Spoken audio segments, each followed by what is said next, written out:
The sound of clapping erupted in the first-class cabin, startling the flight attendants and passengers alike. Every head turned toward the source, and in the midst of it all stood Barron Trump, holding his carry-on bag with quiet composure. A grizzled veteran, clad in a faded military jacket adorned with medals, was being led to Barron's vacated seat. The applause wasn't for the veteran, it was for the act. For the 6 feet 7 inches teenager, the son of one of the most famous men in the world, who had silently stood up and offered his first-class seat without a hint of hesitation. But what happened next shocked everyone into silence. As Barron took his seat in the economy section, a passenger who had been filming the exchange suddenly shouted, "Wait, what's that in his bag?" Several eyes darted toward Barron's carry-on, now tucked under the seat in front of him. Murmurs rippled through the cabin, fueled by the man's growing panic. Before anyone could process what was happening, the pilot's voice crackled over the intercom. "Ladies and gentlemen, this is your captain speaking. We've been informed of a potential security concern on board. Please remain calm as we handle the situation." The cabin was gripped by a collective silence, broken only by the muffled sob of a child. Flight attendants, their faces pale, began moving swiftly but cautiously toward Barron. The veteran, now seated in first class, looked back at Barron with a mix of confusion and concern. Barron raised his hands in calm surrender as passengers whispered furiously. Was the son of the president hiding something dangerous? And if so, why? The suspense hung thick in the air, but the truth was about to unravel in a way no one could have predicted. The tension in the cabin was unbearable. Passengers craned their necks, eyes darting between Barron and the flight attendants approaching him. A hush fell as one of them knelt beside his seat, speaking in a low, measured tone. "Mr. Trump, may we take a look at your bag?" Her voice was calm, but her trembling hands betrayed her. Barron, composed as ever, nodded. "Of course." He reached down, sliding the bag out carefully and placing it on the seat beside him. The nearest passengers leaned in, their curiosity outweighing their discomfort. The attendant unzipped the bag slowly, her fingers brushing past a stack of papers and a neatly folded hoodie. Then, her hand stopped. Gasps rippled through the cabin as she pulled out a sleek metal object, an antique dagger encased in a glass sheath. It gleamed ominously under the fluorescent lights, its intricately carved hilt adorned with gemstones. Whispers filled the air, each passenger speculating wildly. "Is that a weapon?" A woman behind Barron muttered. "Who brings something like that on a plane?" Barron sat forward, his deep voice cutting through the chaos. "It's not what you think." He turned toward the flight attendant. "It's a family heirloom. I was delivering it to someone important." The flight attendant hesitated, studying the dagger before looking at Barron. "This will need to be inspected. We'll have to inform the authorities when we land." At that moment, the veteran from first class stood up, his booming voice commanding attention. "That's enough. If this kid says it's an heirloom, then that's what it is. Don't forget who he is." His words silenced the murmurs, but the air was still thick with suspicion. Suddenly, a commotion erupted from the back of the plane. A man in a black hoodie dashed toward the front, knocking over a tray cart as he ran. The dagger was still in the flight attendant's hands, and the man's eyes locked on it with unnerving intent. "Give it to me," he shouted, lunging forward. The cabin plunged into chaos. Passengers screamed, some scrambling to get out of the way. The flight attendant froze in fear, clutching the dagger protectively. Barron was the first to act. In a single swift motion, he stood and stepped between the man and the flight attendant. "Back off," Barron said, his towering frame an imposing barrier. The man hesitated, his eyes narrowing. "You have no idea what that dagger means. Hand it over, or people are going to get hurt." Barron didn't flinch. "You're not getting it." Passengers held their breath as the standoff continued. Then, just as the man reached into his pocket, the veteran charged down the aisle, tackling him to the ground. The cabin erupted in cheers and applause, but the danger wasn't over yet. As the veteran pinned the man, something metallic clattered to the floor, a small device that blinked ominously. The passengers fell silent, realizing the man had dropped what appeared to be a detonator. The veteran shouted, "Someone call the air marshal, now!" Barron, keeping his composure, picked up the blinking device carefully, his hand steady despite the gravity of the moment. "This isn't over," he muttered under his breath. As the plane surged forward toward its destination, passengers were left to wonder, who was the man in black? What was his connection to the dagger? And why did Barron seem so unshaken by it all? The plane's cabin was eerily quiet, the sound of the engines humming beneath the tension. The man in the black hoodie, now restrained by zip ties, sat glaring at Barron and the veteran who had subdued him. The blinking device was in the hands of the air marshal, who had emerged from a discreet seat near the cockpit. Barron, back in his economy seat, watched everything unfold with a calm intensity that belied his age. The veteran, now seated across the aisle from him, leaned over and whispered, "Kid, I don't know what you've got yourself into, but that was brave back there." Barron gave a faint smile. "Thanks, sir. But this isn't over yet." The air marshal, a no-nonsense man with a stern expression, addressed the passengers. "We're securing the plane and contacting authorities to meet us when we land. Everyone stay seated and remain calm." The man in black spat out angrily, "You don't know what you're dealing with. That dagger doesn't belong to you. It's cursed. It's going to bring nothing but death." A ripple of unease ran through the passengers. Some dismissed his words as the rantings of a madman, but others exchanged nervous glances. The veteran shifted in his seat, his jaw tightening as if the man's words struck a chord. Barron finally broke his silence. "He's not lying, at least not entirely." All eyes turned to him. Even the air marshal seemed momentarily taken aback. "That dagger," Barron continued, "was my great-grandfather's. It's said to be tied to some ancient history, maybe even some kind of curse. But it's not dangerous on its own." The veteran raised an eyebrow. "A curse? You believe that?" Barron hesitated. "Not exactly. But I know there are people who'll do anything to get their hands on it. People like him." He gestured toward the restrained man. The air marshal frowned. "Then why bring it on a plane? Why not just ship it securely?" Barron sighed, the weight of his answer clear in his voice. "Because I couldn't trust anyone else. The person I'm delivering it to. They're the only one who can keep it safe." The marshal shook his head, unconvinced. "You're saying this dagger is some kind of ancient artifact people would kill for?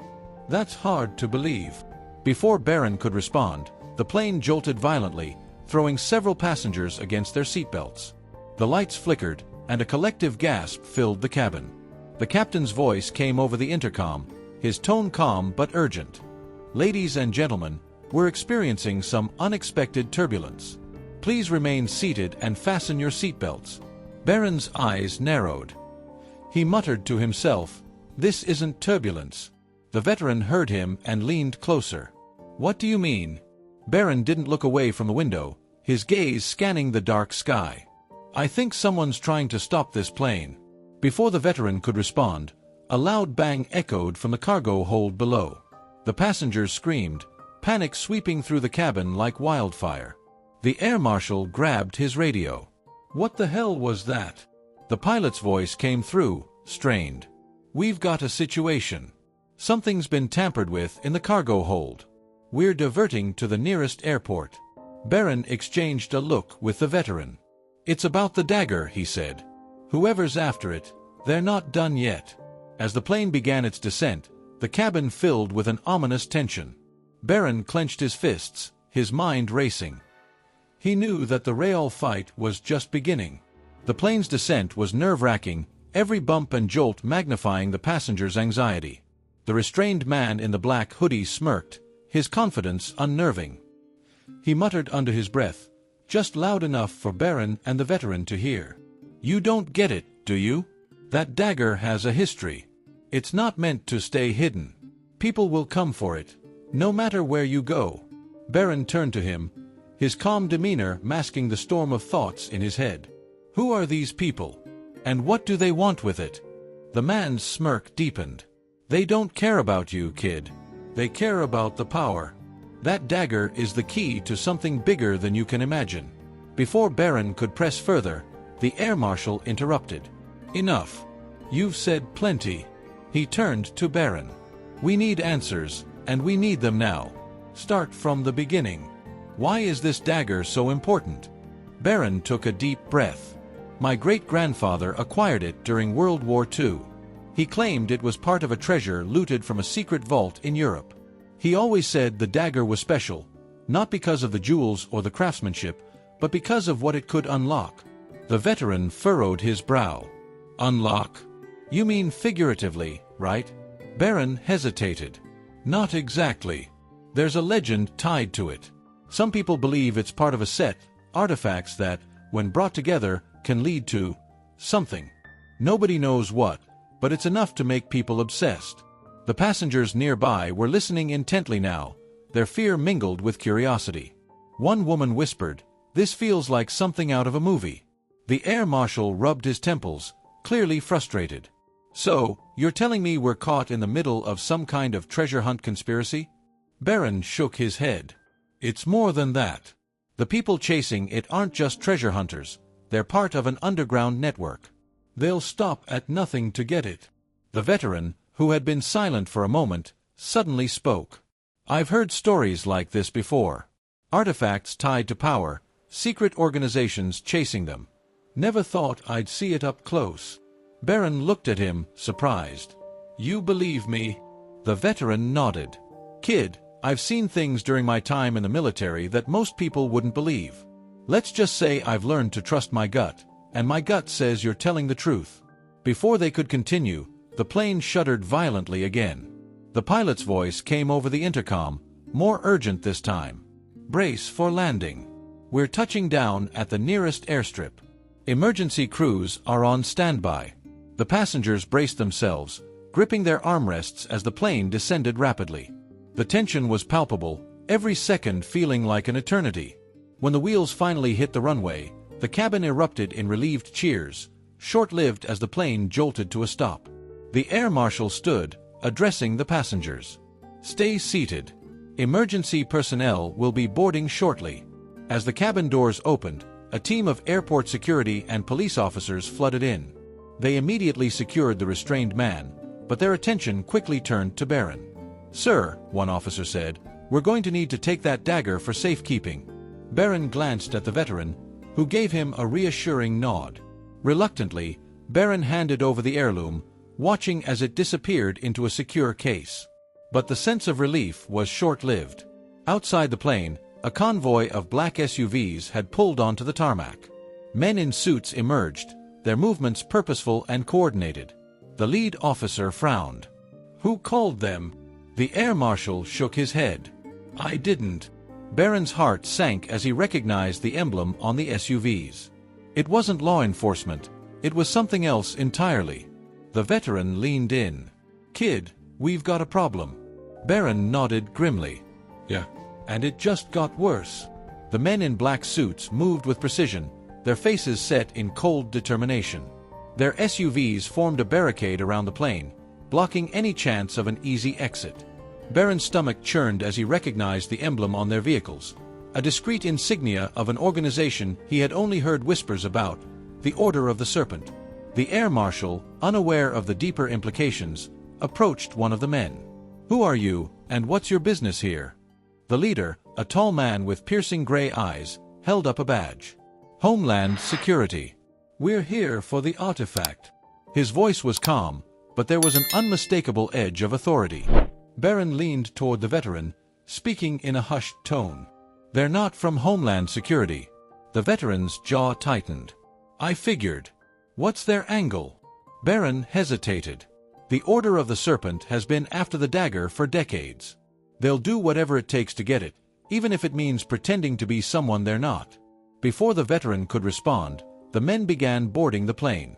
The tension in the cabin was suffocating as passengers watched them move methodically toward the air marshal. One of the suited men gestured toward the case containing the dagger. "We'll take it from here," he said firmly. The air marshal frowned. "I'm going to need some proof that you're authorized to handle this." The man's gray eyes narrowed. "You don't want to make this difficult. We're operating under direct orders from the highest levels." The marshal stood his ground. "Until I get confirmation, this stays with me." The leader's expression darkened. He nodded to one of his men, who subtly reached for something under his jacket. Barron saw it, a flash of metal. He shot up from his seat. "They're lying." Barron's voice cut through the cabin like a knife. "They're not who they say they are." All eyes turned to him. The leader's gaze sharpened, and a tense silence filled the air. "You're making a mistake, kid," the man said, his tone icy. "Sit down." Barron didn't budge. "If you're really from Homeland Security, prove it. Call your superior. Show your credentials." The leader's composure faltered for a split second, a tiny crack in his facade. It was enough to confirm Barron's suspicions. The veteran stood up beside him, his imposing frame adding weight to the confrontation. "You heard the kid," the veteran said. "Prove it." The passengers, emboldened by Barron and the veteran, began murmuring in agreement. The air marshal, sensing the rising tension, gripped the case tighter. "Until I get verification, nobody's taking anything." The leader's expression hardened. He signaled to his men, who began to advance toward the marshal. Just as the situation seemed ready to boil over, the sound of distant sirens filled the air. Real law enforcement vehicles sped onto the tarmac, their lights flashing. The leader cursed under his breath, his calm demeanor slipping.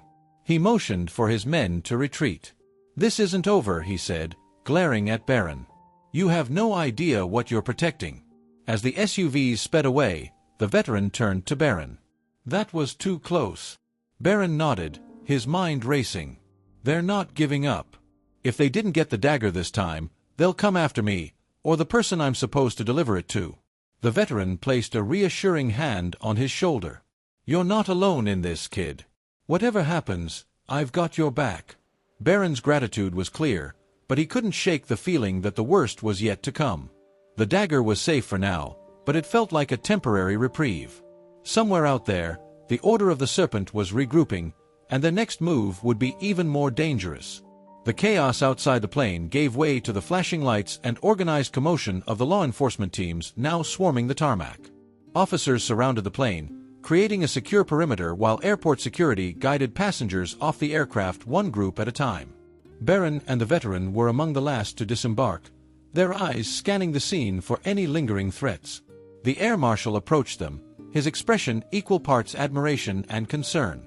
"You've got a knack for stirring things up," the marshal said to Barron, handing him a business card.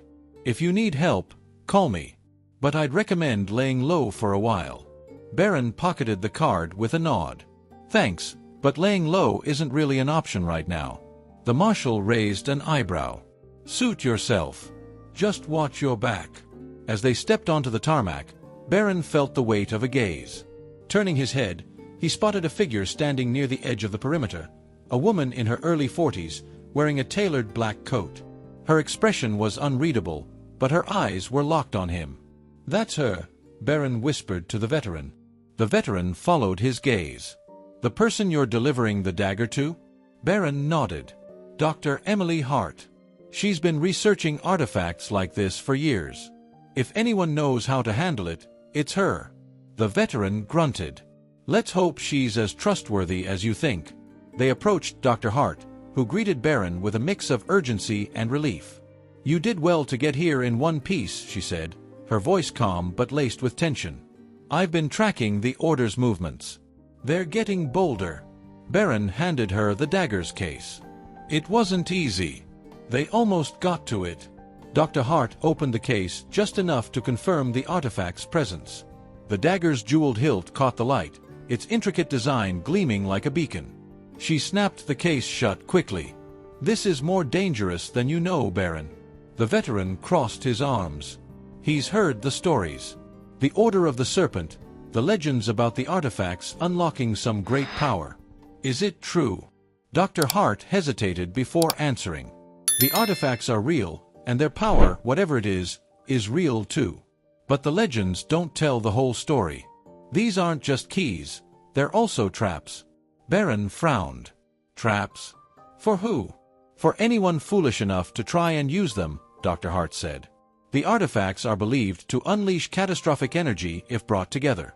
The Order thinks they can control it, but history suggests otherwise." The veteran looked skeptical. "And you think hiding this dagger will stop them?" Dr. Hart gave a grim smile. "Hiding it won't stop them, but keeping it out of their hands buys us time. Time to figure out how to destroy it." The conversation was interrupted by the roar of engines. A black helicopter appeared on the horizon, speeding toward the airstrip. Barron's stomach dropped. "They're back," he muttered. Dr. Hart's expression darkened. "We need to move. Now." The group sprinted toward a waiting SUV as the helicopter descended. Men in black tactical gear began rappelling down, their movements precise and practiced. Barron felt a chill as he recognized one of them, the leader from the plane, his gray eyes now filled with icy determination. Dr. Hart floored the accelerator as the SUV sped off the tarmac, but the helicopter gave chase. A tense pursuit unfolded, the vehicle swerving through narrow roads while the helicopter loomed overhead, its spotlight cutting through the darkness. "They won't stop," Barron said, gripping the seat tightly. "They'll keep coming." Dr. Hart's knuckles whitened on the steering wheel. "Then we make it so they can't." She veered onto an unmarked dirt road, the SUV bouncing wildly over uneven terrain. The helicopter struggled to maintain its position, the dense tree cover making it difficult to track their movements. Finally, they burst into a clearing where a small cabin stood hidden among the trees. "This is as far as we go for now," Dr. Hart said, jumping out of the vehicle with the case in hand. "We'll regroup here." Barron and the veteran followed, but as they entered the cabin, a strange feeling washed over Barron. The air felt heavier, almost electric. He glanced around the dimly lit room, noticing symbols etched into the walls. "What is this place?" the veteran asked. Dr. Hart placed the case on a wooden table in the center of the room.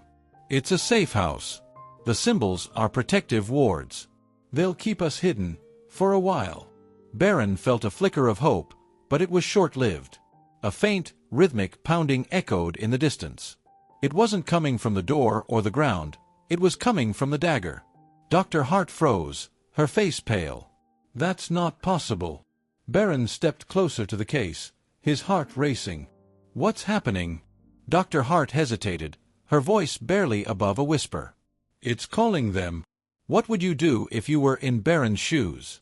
And what do you think the dagger is really capable of? Let us know in the comments. Don't forget to like, subscribe, and share this video to follow the story as it unfolds.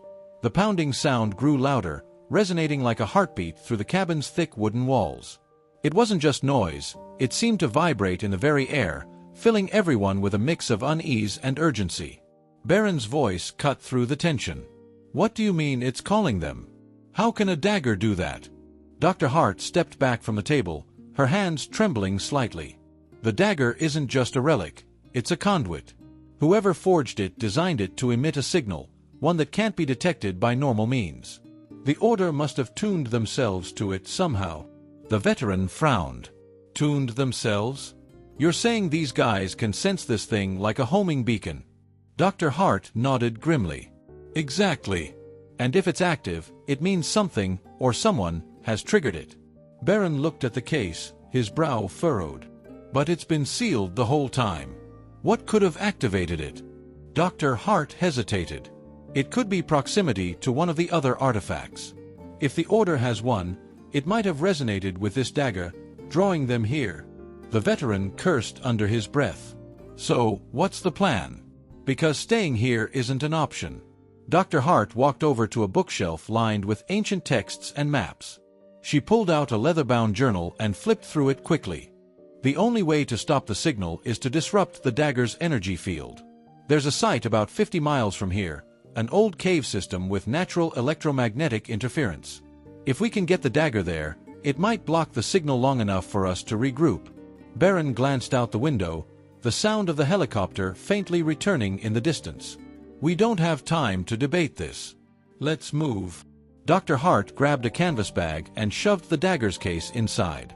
The veteran loaded his sidearm, a relic from his military days, and handed a second pistol to Barron. "You know how to use this."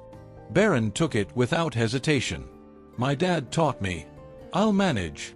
The group moved quickly, piling back into the SUV. Dr. Hart navigated the narrow, winding roads with a determination that bordered on reckless. The pounding sound had subsided, but the tension in the air hadn't. Barron's mind raced with questions he couldn't shake. "Dr. Hart," he said, breaking the silence, "if these artifacts are so dangerous, why not just destroy them?" Her grip on the wheel tightened. It's not that simple. The artifacts are nearly indestructible. They're made from materials that don't exist in modern science. The only known way to neutralize them is to bring them all together, an option we can't risk. The veteran, seated in the passenger seat, turned to her. Why can't we risk it? If destroying them is the only way, shouldn't we try? Dr. Hart glanced at him briefly, her expression somber. Because the legends say bringing them together will unleash whatever power they hold. It's too big a gamble. Before anyone could respond, the headlights illuminated a spike strip stretched across the road. Dr. Hart slammed on the brakes, but it was too late. The tires screeched as the SUV skidded to a halt, the front wheels shredded. The helicopter's spotlight appeared overhead, sweeping the area. From the tree line, dark figures emerged, members of the Order of the Serpent, their movements synchronized and menacing. They surrounded the SUV, weapons drawn. Barron, Dr. Hart, and the veteran ducked behind the vehicle for cover. The leader of the Order, the man with the gray eyes, stepped forward, his voice calm but commanding. You've made this far more difficult than it needed to be. Hand over the dagger, and we'll let you walk away. Barron exchanged a glance with Dr. Hart. She shook her head, her voice low. They won't let us walk away. They never do. The veteran cocked his pistol, a wry smile on his face. Guess we'll have to make this difficult, then. The standoff erupted into chaos. The veteran fired the first shot, hitting one of the Order's men in the shoulder. Dr. Hart grabbed the canvas bag and sprinted toward the tree line, Barron close behind her. Bullets zipped past them, splintering bark and kicking up dirt. The helicopter circled overhead, its spotlight narrowing in on Dr. Hart. She stumbled, the bag slipping from her hands. Barron dove to grab it, narrowly avoiding a bullet that whizzed past his head. He turned to see the leader of the Order advancing on them, his gray eyes cold and unyielding. You can't run forever, the man said, his voice echoing in the clearing. This is bigger than you. Bigger than all of us. Barron stood, the bag clutched tightly in his hands. Maybe it is. But it's not yours to take. The leader smirked. And you think you can stop me? Before Barron could answer, a deafening roar shook the ground. Everyone froze, their attention turning toward the trees. From the shadows, a massive black bear lumbered into the clearing, its eyes glowing faintly in the darkness. It let out another roar, sending the Order's men scrambling. Dr. Hart grabbed Barron's arm. That's our chance. Move. The group bolted into the forest, the sound of the bear's roars and the Order's panicked shouts fading behind them. Barron's heart pounded as they ran, but his grip on the bag never loosened. Whatever the dagger's power was, it had just bought them another chance to fight. The forest seemed alive, each step crunching on leaves that felt like they whispered secrets of danger. Barron, Dr. Hart, and the veteran pushed through dense undergrowth, guided by the faint glow of moonlight. The sounds of the Order's men and the helicopter faded into the distance, but the tension lingered. Dr. Hart's voice cut through the quiet, breathless but urgent. The cave isn't far. Once we're inside, the natural interference should block the dagger signal. Barron clutched the canvas bag tightly, his resolve hardened. Let's finish this. After what felt like an eternity, they reached the entrance to a jagged cave mouth hidden behind a tangle of vines.